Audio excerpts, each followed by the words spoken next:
Hi. അപ്പോൾ ഇന്നത്തേന്ന് പറയുന്നത് nail polish കളക്ഷനാണ് കേട്ടോ. നമുക്കൊന്ന് നോക്കാം.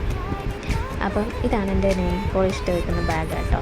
അത് നമുക്ക് ഓരോരോ ബ്രാൻഡ് കാണാമല്ലോ. എൻ്റെ ഒരു ബ്രാൻഡാണിത് കേട്ടോ, നെയിൽ പോളിഷ് കളക്ഷൻ എന്ന് പറയുന്നത്.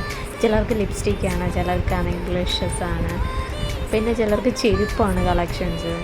എൻ്റെ മെയിൻ കളക്ഷൻ എന്ന് പറയുന്നത് മൊബൈൽ പൗച്ചും പിന്നെ നെയിൽ പോളിഷാണ്. നിങ്ങളുടെ കളക്ഷൻ ഇതായിരുന്നു. നിങ്ങളുടെ ഒരുപാട് ക്രേസ് വന്ന ഐറ്റംസ് ആണുമല്ലോ ഇങ്ങനെ ശേഖരിച്ച് വെക്കുന്നത്. അതിലേതാണെന്ന് നിങ്ങൾ കമൻറ്റ് ചെയ്യണം കേട്ടോ. നിങ്ങൾക്ക് ക്രേസ് വന്നിട്ടുള്ളതായിരുന്നു. എനിക്ക് നെയിൽ വളർത്തിക്കഴിഞ്ഞാൽ എൻ്റെ ഏറ്റവും വലിയ ക്രേസാണ് നെയിൽ പോളിഷ്. അപ്പോൾ ഇതിൽ കുറേയൊക്കെ ലോങ് ലാസ്റ്റിംഗ് ആയിട്ടുള്ളത് ഞാൻ മേടിച്ചിട്ടുണ്ട് കേട്ടോ. കുറച്ച് റേറ്റാണിത്. അപ്പോൾ ഇതിൽ കുറേ കളേഴ്സാണ് ഇതെല്ലാം. ഇതൊക്കെ ഇച്ചിരി ലോങ് ലാസ്റ്റിംഗ് ആണ്. കളർ ഫെയ്ഡ് ആവത്തില്ല കേട്ടോ. നമ്മൾ ഫുഡ് കഴിക്കുമ്പോഴൊക്കെ കളർ ഫെയ്ഡ് ആകാത്ത നെയിൽ പോളിഷസാണ്. അതിനകത്ത് ഇൻസൈറ്റിൻ്റെ ഉണ്ട്, പിന്നെ ഹെവൻ്റെ ഉണ്ട്, ബ്ലൂ ഹെവൻ്റെ ഉണ്ട്. അപ്പോൾ അത്രയേ ഉള്ളൂ. Thank you.